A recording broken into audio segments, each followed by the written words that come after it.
Hey, what's going on, guys? Not Ozzy. In this video, I'm going to be doing the evolution of Moon and Call of Duty Zombies. And before I continue, I'd really appreciate it if you guys liked or subscribed, because only 0.3 of you guys watching are actually subscribed. I'd really appreciate it. Anyway, let's get right into the video. In August 2011, the final DLC for Black Ops Zombies came out, and that was Moon. The spawn took place in Area 51, and you actually didn't have any barriers or wallways here.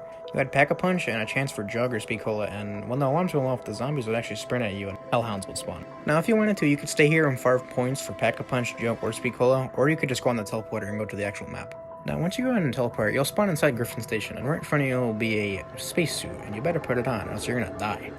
Now, in spawn is only quick revive, and there's no wall buys until you open a door. Now, a little mini-boss is actually this astronaut. He very slowly struts towards you, and if he hits you, he actually teabags you and steals your perks, which is pretty damn annoying sometimes, but he's pretty easy to kill. Another cool interesting thing about the astronaut is he has a chance to be named after one of your friends or someone who works at Treyarch, like Jimmy Zielinski. He actually made Black Ops 1 maps. Anyway, let's continue on to the map. Now, once you go through one of the doors and go through the tunnel, it'll spit you out by the power, and there's also a chance for box. There's also this thing called the MPD, but that's mainly for the Easter eggs, so I'm not going to get into all that. But if you are interested in the Easter egg, go and check out Mr. Ruffles. He does a pretty good tutorial. Now, moving through the map, if you go up these stairs, you have double tap and a series of rooms. There's also a thing called the hacker, which, to be honest, I don't know what it fully does because I'm an idiot, but anyway. Once you open the final door, it'll bring you out to a room with two doors, one that leads you outside where Meal Kick is and to the Biodome. Now, opening the Biodome door, you can actually take off your helmet and, as you can see here, you might want to stay off those pads, because if you miss, you'll end up dying. Anyway, as I was saying, you can take off your helmet and train in here, because there's oxygen, so you ain't gotta worry about being muffled with the helmet on. Also in the Biodome is PhD and a little box spawn. Anyway, let's move on to the next rooms.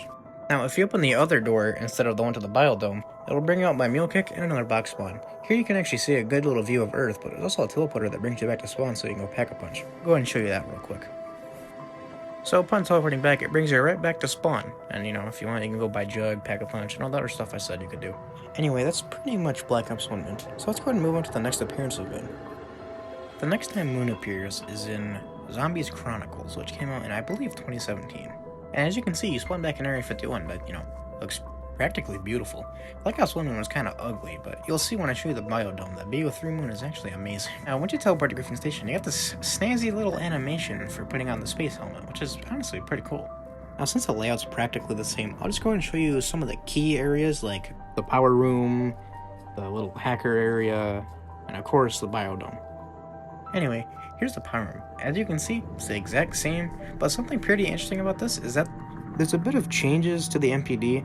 When you turn on the power, there's electricity above it, which wasn't in Black Ops 1, which is a pretty nice, neat little feature. You'll find a lot of little features like that across Zombies Chronicles. You'll see that in my future videos. Now, once you open the door, you'll see that double tap returns, except it's actually that 2.0 version, which is better than the old one. There's a little dog bowl Easter egg, which I actually don't know, so once again, if you want, look up Mr. Ruffles. I believe he has a video on that. Get the Gobblegum machine, which also is in every Chronicles map. Anyway, let me go upstairs and just show you the Biodome really quickly.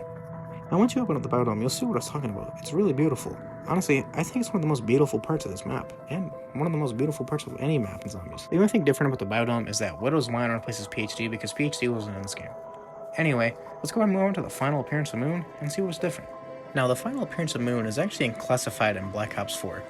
It's actually the way you get to Pack-a-Punch. You teleport right into the spawn of Area 51. Now, it's not as open as it was in Black Ops 3 or 1, but you can still access the teleporter if you want.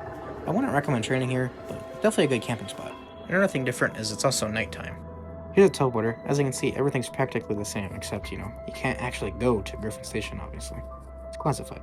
Anyway, that's the evolution of Moon and Call of Duty Zombies. If you enjoyed the video, let me know what map you want to see next, and I'll do an evolution video of it. Anyway, peace.